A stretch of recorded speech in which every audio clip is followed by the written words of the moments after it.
bully people and he died. He said he ought to give y'all opportunity because all these people coming in for y'all. They coming in for y'all.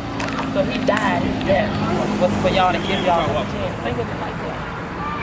So use that opportunity. This guy had questions for you. Like the chief. There you go. Yes. I was just wanting to know, she was like, it is possible even if you had a record to become a police officer. It depends on what type of record it is. Felonies, but misdemeanors, yes. No felonies. No felonies. Misdemeanors. And what about if I want to become a fireman? I still come out of fire? Firefighters and police officers, no felonies. What if I got it got in the sponge? If it was expunged, it wouldn't count against you. And if you have something like that, I would highly recommend you do go get it expunged. How does he get his sponge? It happened when he was 17. What he has to do is get the proper documents from the courts, fill out the documents, bring the document to our criminal history department. They will fill out the information that with codes that's required on that form. From there, it comes to my office for review. I then send a letter to the DA's office requesting that the case be expunged. My charges, I don't have no violent charges. All my charges are theft by receiving, fleeing to elude a police officer, but it was all on the simple fact that I was with somebody else in the car. And we all went down for the same thing, but we all got charged. Nobody rolled on nobody. So we all got charged for the same thing.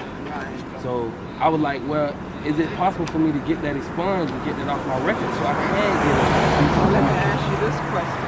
What happened to the case? I did 3 years behind it. I did 3 years behind. I came home 2012. I've been home. I haven't been in liquor trouble since I've been home. I haven't been police. I haven't been pulled over by the police. My name has not been ran. I haven't been in handcuffs. Nothing. No trouble whatsoever with the law since I've been home. That's good. So I'm like, but every time I go to fill out a job and they say you got a record, yeah, I don't get the job. And I'm like, well, how do I change that? Yeah, and I know that's a real challenge for anybody. And it's hard because they be like, okay, I don't want to go back to the streets. That's what I don't want to do. Right, to change it for nobody. And it's really just hard. It's hard. It honestly hard. And I work 2 jobs. I work at Burger King and I work at Overthrow Charlie Church. But like they minimum wage job, I have a daughter I have to raise. And I can't go to International Paper and get a job. I can't go to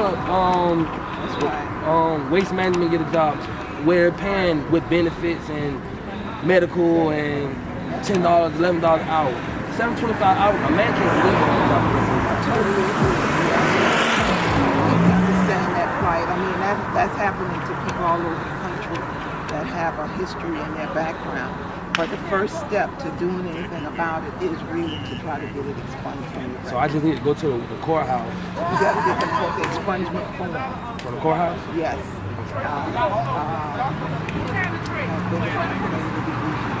Magistrate court. Yes. And like I said, once you fill out that form has to go to our criminal history department.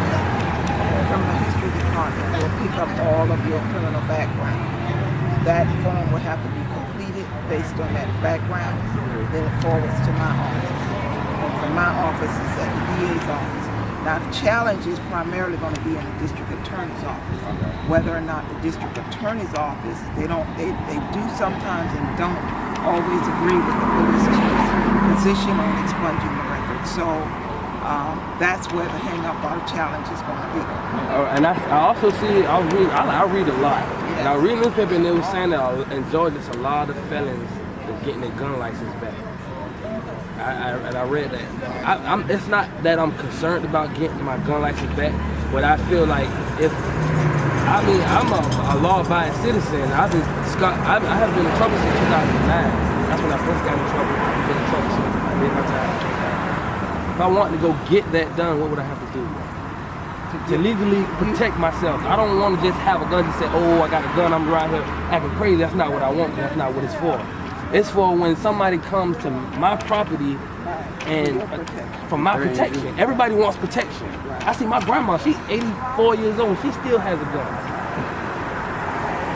Okay, so in order for you to have possession of a firearm, the courts have to give you permission of that if you've been convicted of a felony.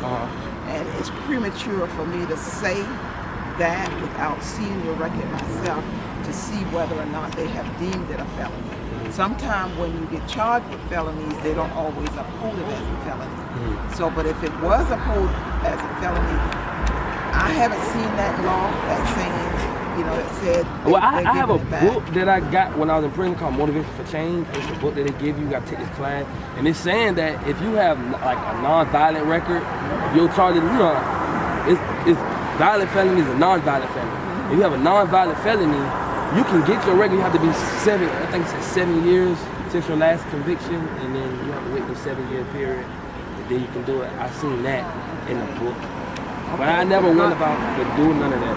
Yeah, the gun law has recently changed, and whether or not they give them back to felons, that's something that will absolutely have to go before a judge.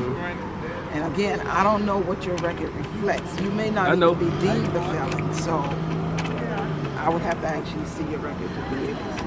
Oh, okay. Yeah.